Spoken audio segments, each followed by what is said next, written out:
Sorry, நான் வேணும்னு உங்களுக்கு எழுதலை. பரவாயில்ல, அது எனக்கு தெரியும்.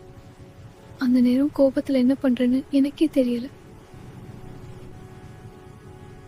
ஒரு கையில் சூட்கேஸ் பிடிச்சிருக்கேன். எனக்கு கொஞ்சம் பயமா இருக்கு.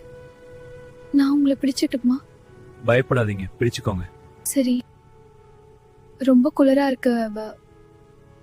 ஒரு டீ இல்லை காப்பி குடிக்கலாமா? சரி, முன்னாடி ஒரு டீ கடை இருக்கு, அங்க போலாம். தேங்க்ஸ். மதியை நல்லபடியாக இந்த சுரேஷ் புரிஞ்சிக்கணுங்க. அப்படி புரிஞ்சிக்கிட்டா மட்டும்தான் இந்த மதியும் சுரேஷும் ரொம்ப நல்லாவே வாழ முடியும்.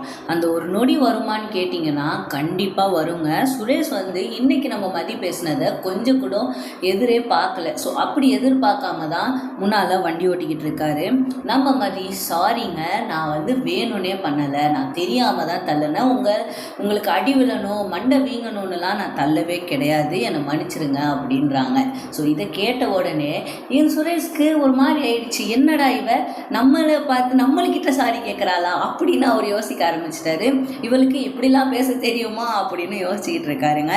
அவர் கேட்குறாரு, என்னவே நீ சாரி கேட்டாலும் என்ன, மூக்கு உடஞ்சது தானே அப்படின்னு சொல்கிறாரு. அசிங்கப்பட்டது தானேன்னு. அதுக்கு மதி எதுவுமே பேசாமல் சைலண்ட்டாக வராங்க. ஸோ இந்த ஒரு நிமிஷம் வந்து வேறு மாதிரி போச்சுன்னா ரொம்பவே நல்லா இருக்குங்க. ஸோ ஒரு சூட்கேஸை தூக்கிட்டு தான் வந்துகிட்டு இருக்காங்க நம்ம மதி. ஸோ இப்படி சூட்கேஸை தூக்கிட்டு வந்துகிட்டு இருக்கிற வழியில் அவங்களால அந்த சூட்கேஸையும் பிடிச்சிக்க முடியாமல் தள்ளாடிக்கிட்டே இருக்கிற மாதிரி தான் நம்மளுக்கு என்னவோ தெரியுது.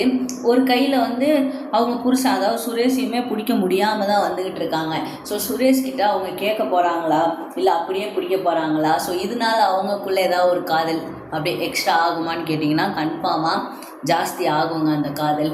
ஏன்னு கேட்டிங்கன்னா இப்போது நம்ம மதி வந்து அவங்கள தொட அந்த மாதிரி ஏதாவது ஒன்று அவங்க வேறு மாதிரி ஒரு ஃபீலிங்குள்ளே போகணுங்க. ஸோ அப்படி போனால் மட்டும்தான் இவங்க ரெண்டு பேரும் ஒத்துமையாக வாழ்வாங்க. ஸோ சுரேஷ் வந்து மதியை புரிஞ்சிக்கணும். ஸோ மதியை புரிஞ்சிக்கிறதுக்கு மதி தான் ஏதாவது ஒரு ஸ்டெப் எடுத்து வைக்கணும். அது கூடிய சீக்கிரமே நடக்குங்க. ஸோ இவங்க இப்படியே ஜாலியாக பேசிட்டு வராங்களோ இல்லை சும்மா சண்டை போட்டு வராங்களோ, ஸோ வீட்டுக்கு வந்துட்டாங்க. வீட்டுக்கு வந்ததுக்கப்புறமா அங்கே இப்போவாது இந்த மலர்கிட்ட வந்து எப்படியாவது நம்ம பேசிடணும்னு மதி நினைக்கிறாங்க. ஆனால் மலர் வந்து மூஞ்சை தூக்கி வச்சுக்கிட்டே போகிறாங்க. ஸோ எதுக்காகன்னு பார்த்தீங்கன்னா, உங்களுக்கு தான் எதுவுமே கிடையாது, நீங்கள் எல்லாத்தையும் விட்டுட்டு இருப்பீங்க அப்படின்னு சொல்லியிருக்காங்க பார்த்தீங்களா. ஸோ அந்த ஒரு காரணத்தினால அவங்களுக்கு அந்த ஒரு வார்த்தை ரொம்பவே குத்திருச்சுங்க.